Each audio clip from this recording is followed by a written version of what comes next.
안녕하세요. 저는 스토리로 보는 성경 강의를 맡게 된 변다니엘이라고 합니다.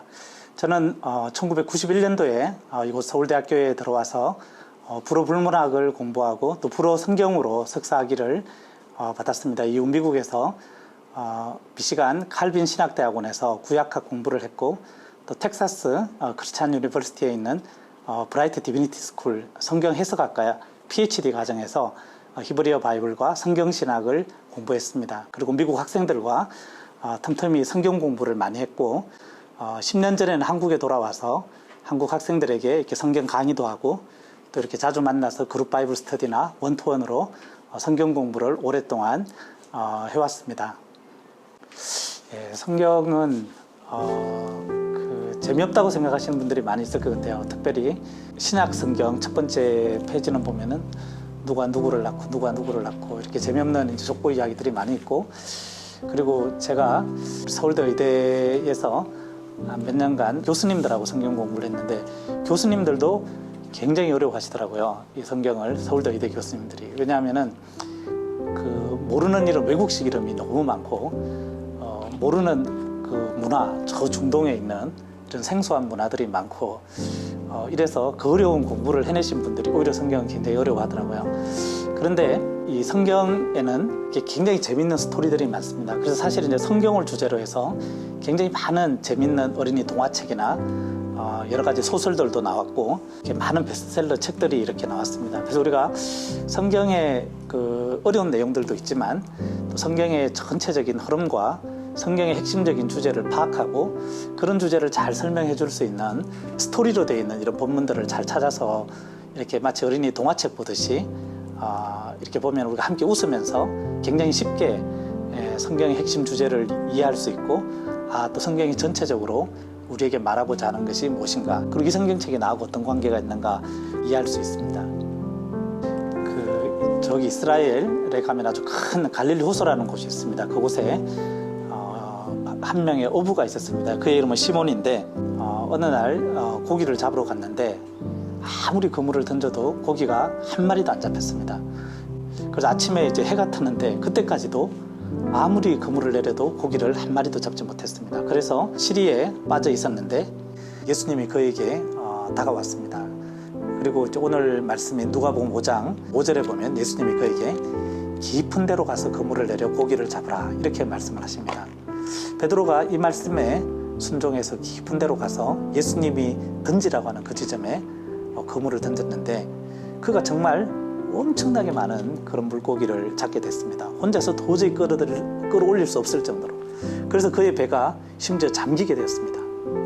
이때 그가 얼마나 기뻐가지고 물고기를 잡고 이렇게 춤을 추고 했겠습니까? 우리가 그런 장면을 상상할 수 있는데요.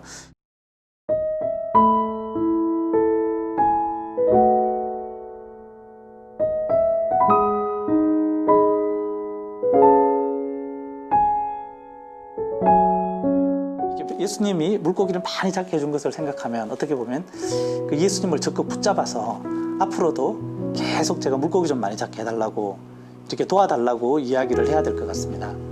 그런데 베드로가 놀랍게도 예수님께 자기를 떠나달라고 이야기합니다. 많은 물고기를 잡아서 계속해서 기뻐해야 할 텐데, 그 순간 그는 예수님께 자기가 죄인이라고 고백을 합니다. 내가 밤새도록 물고기를 잡으려고 했는데 한 마리도 못 잡았는데, 이분은 어부도 아니고 내가 알기에는 목수의 아들인데 어떻게 이분은 이 깊은 곳에 물고기가 이렇게 많이 숨어 있는 걸 어떻게 알았을까? 그 순간 그는 이 예수님이 누구인지를 고민해 보다가, 이 예수님이 이 물고기를 만드신, 이 호수를 만드신, 그리고 나를 만드신, 그리고 현재 이 세상을 다스리시는 그런 하나님이라는 것을 알게 됩니다. 현재 아침에 이렇게 영롱한 태양이 갈릴리 호수에 이렇게 떠올랐습니다.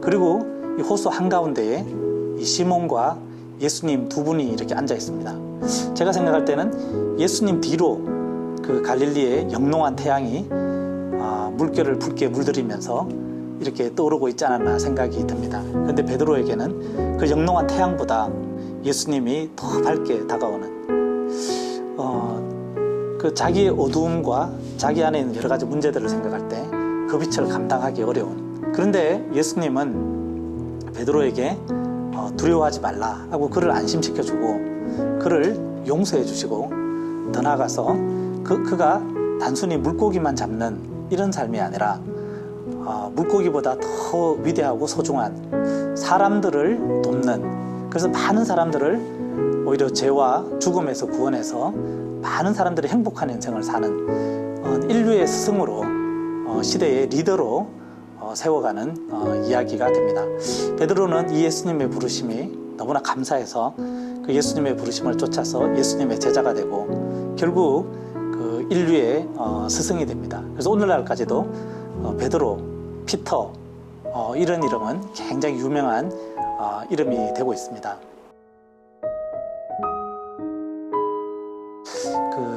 우리가 이제 흔히 진리라고 할 때 그 진리는 보편성을 가집니다. 이렇게 누구에게나 해당될 수 있다는 거죠. 특별히 이 성경에 기록된 모든 내용은 이 성경을 읽는 모든 사람들에게 해당이 되는 내용들로 기록이 되어 있습니다. 실패는 우리 각자의 인생에도 참 많이 있습니다. 우리가 공부를 하다가 실패할 수도 있고요. 인간관계에서 실패를 할 수도 있고요. 사업을 하다가 알바를 하다가 실패할 수도 있습니다.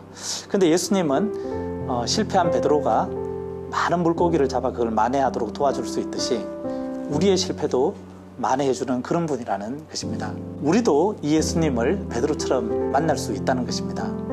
우리는 예수님을 어떻게 만날 수 있을까? 그런 생각을 해볼 수가 있는데요.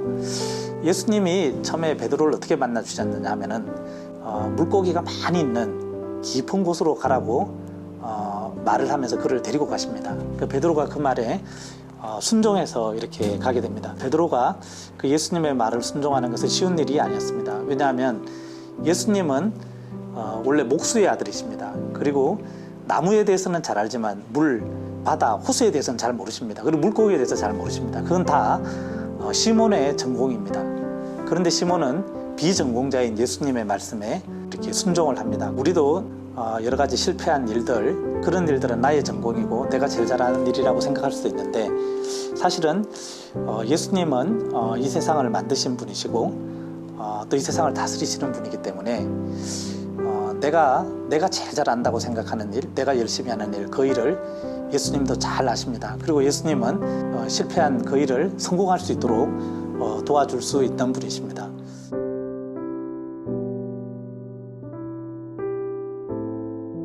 베드로는 깊은 호수로 들어가가지고 예수님을 만났는데 우리는 이 성경의 깊은 세계로 들어가서 예수님을 만날 수가 있습니다. 호수가 겉으로 보기에는 굉장히 검푸르고 특히 호수 깊은 곳은 빠지면 죽을 수도 있고 굉장히 위험한 곳인데 그래도 베드로는 이제 예수님의 말을 듣고 갔어요. 마찬가지로 성경도 이렇게 겉보기에는 굉장히 두껍고 내용도 많고 자칫 잘못하다 이단에 빠지는 사람들도 있잖아요. 마치 자칫 잘못하다 이게 성경에 빠져 죽을 수도 있을 것 같은데 그 예수님이 이렇게 베드로를 도와주시고 그의 실패를 만회해주시고 그를 훌륭한 사람으로 만든 또 인류 역사에서 증명된 이런 내용을 보면서 우리도 예수님을 한번 믿고 신뢰하고 그분의 말씀대로 이렇게 한번 깊은 데로 가보면 우리도 베드로와 같은 똑같은 체험을 할 수 있다는 것입니다. 성경에서 예수님은 우리에게 성경을 한번 공부해 보도록 성경의 깊은 세계로 한번 가보도록 이런 말씀들을 참 많이 하십니다. 제가 그 체험한 예수님은 단지 먹고 살기 위해 어떤 직장만 잡는 그런 삶이 아니라 과거 저처럼 이렇게 어려움 가운데 있고 도움이 필요한 사람들을 도와서 그들이 아주 행복하게 위대한 인생들을 살도록 돕는 어떤 사람들의 리더가 되도록 돕는 그런 예수님입니다. 제가 만난 예수님을. 제가 본 한 후배는 대학에 들어왔을 때 이렇게 방황을 많이 했었어요. 근데 알고 보니까 중고등학교 때 이렇게 왕따를 당하고 여러 가지 이렇게 폭력에 많이 노출된, 그래서 그 마음에 굉장히 이렇게 복수심도 있고 심지어 이렇게 굉장히 이렇게 마음이 우울한 어두운 그런 삶을 살았습니다. 이 친구는 원래 대학을 들어온 이유가 복수하러 들어왔다 그래요. 서울대 들어가지고 아주 출세해가지고 그 친구들을 복수하러. 그런데 이 친구에게 어떤 선배가 제가 아는 어떤 선배가 성경 공부를 하자고 권면을 이렇게 했습니다. 그래서 그 친구가 성경을 공부하면서 예수님의 말씀을 듣고 조금씩 그 말씀대로 이렇게 살아보는 가운데서 그는 예수님이 자기를 위해서 십자가에 달려 죽으시고 부활했다는 그 믿음을 이렇게 갖게 됐습니다. 그러면서 미워하던 사람을 사람들을, 자기를 때린 이런 사람들을 용서하게 됐고, 그러면서 마음에 이렇게 엉어리진 것들이 이렇게 풀리니까 이 마음에 굉장히 큰 기쁨이 있고 힘이 생기고, 또 더 나아가서 이제 그 사람들도 뭘 몰라서 그런 나쁜 짓들을 했는데 세상에 이런 사람들이 참 많구나. 그래서 오히려 그 사람들을 돕는 자기가 이제 그런 예수님과 같은 그런 제자의 삶을 살아야 되겠구나. 이렇게 생각하면서 하니까 자기가 어떤 공부를 해야 되는지도 이렇게 생각이 나고, 자기가 뭘 제일 잘하는지, 어떤 은사가 있는지, 그렇게 해서 자기 진로를 굉장히 잘 이렇게 결정하고, 또 이렇게 마음에 맺힌 것이 없어지고 정신이 맑아지고 하니까 굉장히 좋은 아이디어들이 이렇게 생기고 해서 이 서울대에 다니면서도 세계적인 이런 논문을 쓰고, 또 미국에서도 아주 세계적인 학자 밑에서 공부를 하고, 또 현재는 한국에서 교수가 돼가 오히려 과거 자기처럼 이렇게 어려웠던 그런 사람들을 성경을 지금 가르치면서 돕는 그런 생활을 이렇게 하고 있습니다. 현재 저하고 같은 교회에 다니고 있고, 이제 그런 애들이 사실 상당히 많이 있습니다.